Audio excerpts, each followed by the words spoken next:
kembali lagi di Apa Kabar Indonesia Pagi. Saya mau ke Pak Derasmus. Kalau melihat tadi kan informasi dari Mas Alphonse, kalau memang setelah dibuka dari APK tersebut, kemudian ada notifikasi yang meminta izin untuk mengakses baik SMS dari handphone Anda. Setelah itu adakah notifikasi atau SMS begitu dari perbankan ke handphone Anda, Pak? Ada pesan masuk, Ibu, dari perbankan, termasuk nomor OTP, tapi kan sudah sempat buka. Oh, nggak bawa buka. Oke, nah setelah tidak bawa buka itu apa yang terjadi, Pak? Dan isinya apa waktu itu setelah kejadian ini? Bapak buka SMS itu sempat nggak? Isi setelah kejadian, coba buka itu pesan. Isinya ganti nomor OTP. Oke, Bang Alphonse? OTP dari Brimo kelihatannya. Jadi kemungkinan memang dari penipu itu sudah memiliki kredensialnya, username, password, ID, dan PIN transaksi. Lalu mereka login. Yang mereka butuhkan hanyalah SMS OTP dari penyedia mobile bankingnya. Walaupun tidak dibuka juga sudah masuk. Walaupun gitu ya? tidak dibuka akan otomatis diteruskan ke perangkat dari penipunya. Mas Alphonse mau nanya langsung ke korban?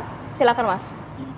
Oke, apakah waktu itu Mas Derasmus melakukan login ke mobile bankingnya?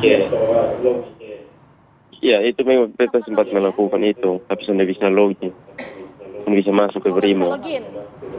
Iya. Oke, jadi setelah ada OTP, SMS OTP, coba masuk ke m-banking tapi tidak bisa. Mobile tidak banking bisa login karena sudah login. diambil alih dan dipindahkan ke nomor lain. Oke, jadi intinya begini, kalau saya boleh simpulkan sedikit. Jadi tadi ada SMS yang masuk ke Pak Derasmus, itu meskipun tidak dibuka tetap bisa ke next step gitu ya? Karena walaupun tidak dibuka di perangkatnya Pak Derasmus, tetapi sebenarnya perangkatnya itu sudah memforwardkan SMS itu ke perangkatnya penipu. Oke, jadi mau tidak mau pasti secara otomatis si penipu ini bisa mengkontrol lah ya soal data dari Pak Derasmus dapat itu SMS ya? itu, OTP, dia tinggal login, lalu berdasarkan SMS itu pindahkan ke nomor handphone dia. Nomor handphone. Dan ini memang hanya di aplikasi APK itu?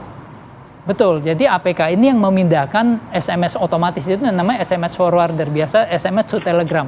Jadi kalau SMS masuk ke perangkat kita, dia teruskan ke Telegram. Nah ini penipunya pakai Telegram dia gitu. Nah jadi modus operandinya bisa berbeda-beda. Waktu itu kan kita tahu ada yang paket pengiriman barang, kemudian betul, saat ini paket kurir, kemudian jadi surat undangan nikah, kemarin baru tagihan BPJS. Oh, tapi konsepnya sama? Konsepnya persis sama, mereka mencuri SMS OTP saja. Jadi sebenarnya ada satu hal yang perlu dipertanyakan, dari mana mereka dapatkan kredensial, username, password, dan PIN. Nah itu pertanyaan itu, sebenarnya dari mana bisa bocor data kita? Ada dua kemungkinan. Kemungkinan pertama memang pengelolaannya yang ceroboh, sehingga itu bisa bocor, walaupun ini sangat mengkhawatirkan sekali, tetapi kecil kemungkinan, tapi kalau terjadi sangat mengkhawatirkan. Kemungkinan kedua adalah memang penipunya sudah mempunyai itu dari aksi penipuan sebelumnya. Seperti kita ingat tahun 2022 sekitar pertengahan tahun lalu banyak aksi mengatakan bahwa ada kenaikan biaya administrasi 150.000. Kalau tidak setuju Anda klik di sini. Nah, waktu kita klik itu adalah phishing penipuan. Jadi isinya minta kita masukkan user ID, password, dan PIN. Nah, kami duga penipu ini sudah memiliki database yang banyak sekali, banyak orang tertipu pertengahan tahun 2022.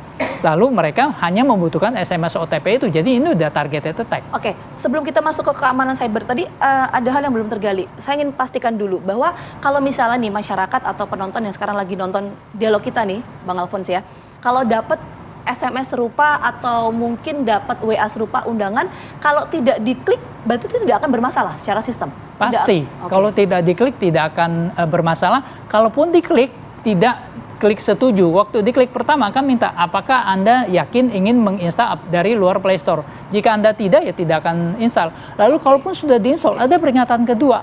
Apakah Anda yakin ingin memberikan akses SMS kepada aplikasi ini?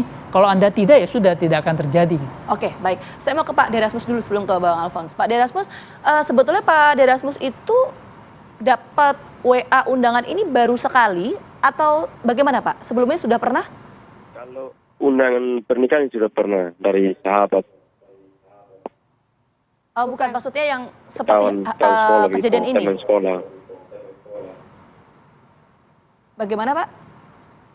Sudah pernah dapat undangan seperti itu dari teman sekolah juga. yang kirim lewat WA. Oh, tapi itu dari teman sekolah ya? Kalau Bukan. maksudnya Iya, teman dari orang tidak dikenal seperti ini, sudah pernah sebelumnya, Pak Derasmus? Belum pernah, baru sekali ini. Belum pernah. Artinya baru ini ya Pak ya? Oke, tentu kita Iya, prihatin atas kejadian yang menimpa Pak Derasmus sekarang 14 juta rupiah yang ini hilang ya Pak ya. Saya mau ke Bang Alphonse lagi. Saya membayangkan seperti ini Bang.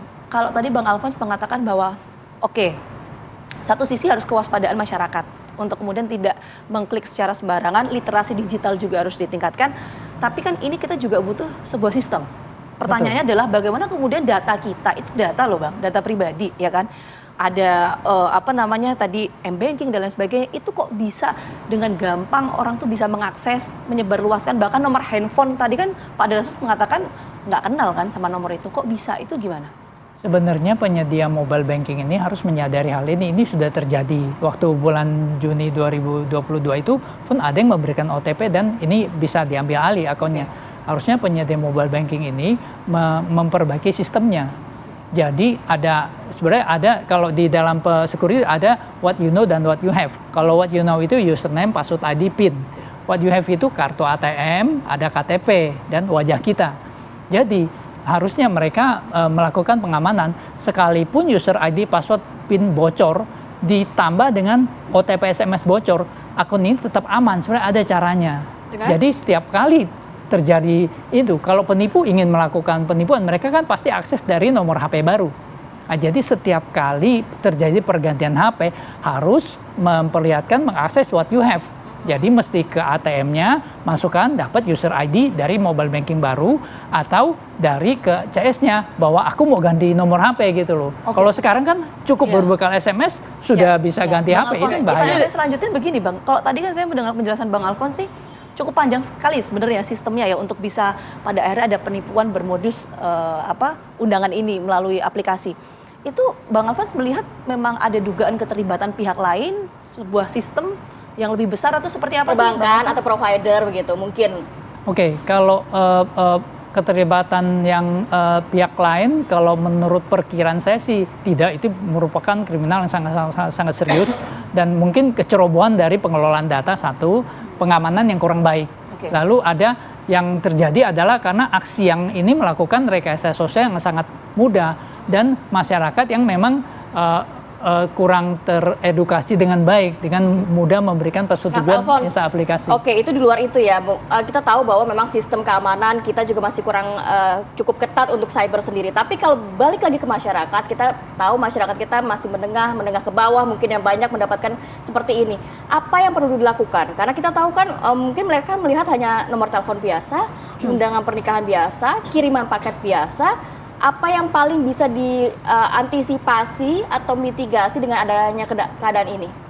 Sebenarnya dalam kasus mobile banking ini, yang paling penting adalah dari penyedia layanan mobile banking membuat sistem yang bulletproof. Jadi yang tadi, walaupun kredensial sudah bocor, walaupun SMS OTP sudah bocor, tapi tetap nggak bisa mengambil alih account. Kenapa? Karena dia harus setor muka, dia harus ke ATM. Jadi itu yang benar-benar harus diperhatikan baik oleh penyedia mobile banking maupun OJK. Kami sarankan OJK sebagai lembaga pengawas menerapkan standar ini. Sehingga orang nanti kepercayaan terhadap mobile banking tidak runtuh. Kalau ini kan berkali-kali terjadi dan lama-lama masyarakat nggak mau lagi pakai kanal digital. Tapi modus-modus itu memang biasanya dari nomor-nomor tidak dikenal ya. Kadang kita juga suka tertipu karena melihat tulisan perbankan di atas, padahal ternyata tidak verify begitu Mas. Betul, jadi pasti dari nomor tidak dikenal dan logonya pasti pakai logo perbankan. Karena logo atau user profile itu kan tinggal di copy and paste, tinggal ngambil aja. Apa himbauan dari Mas Alphonse untuk masyarakat kita terkait hal ini? Masyarakat, jika Anda mendapatkan SMS atau WhatsApp dari siapapun, dengan ini temanya akan berubah-ubah. Jadi yang pertama itu dari kurir, berubah jadi undangan pernikahan, lalu kemarin jadi tagihan BPJS dan seterusnya, itu akan berubah. Jadi masyarakat perlu menyadari bahwa jangan pernah mengklik apapun yang belakangnya titik APK. APK itu adalah Android Package Kit. Itu adalah. Jadi setiap message-nya ada tulisan APK-nya. Betul. Dia akan menipu kita untuk mengklik itu dengan berbagai macam cara. Pokoknya ada belakangnya APK, Android Package Kit, itu jangan diklik. Walaupun misalnya undangan pernikahan Kamarati titik APK gitu. Ya, itu perlu berhati-hati. Telepon dulu ke Ratih. Oke. Ya kan? Iya, Jadi iya. lalu kalau diklik pun sebenarnya sudah ada 2 layer. Apakah Anda yakin ingin menginstall dari luar Play Store? Jangan setuju atau allow. Terus lalu tanya lagi, apakah Anda ingin mengirimkan SMS memberikan akses? Jangan. Jadi jangan terlalu positif thinking lah dengan aplikasi-aplikasi Oke, ini. kita tangkap poinnya Bang Alphonse. Artinya ini butuh sebuah sistem ya, baik itu dari sistem keamanan cyber kita dan juga literasi digital dari masyarakat untuk menghindari penipuan seperti ini. Sekali lagi terima kasih banyak Bang Alphonse. Kemudian ada Pak Derasmus sudah bergabung bersama kami.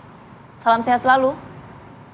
Oke, kita harus jeda dulu sejenak. Nanti kita akan melihat Maria Assegaf yang berkesempatan langsung untuk mewawancara Menpora. Apa yang dibahas tadi kita akan lihat saat lagi. Tetap bersama.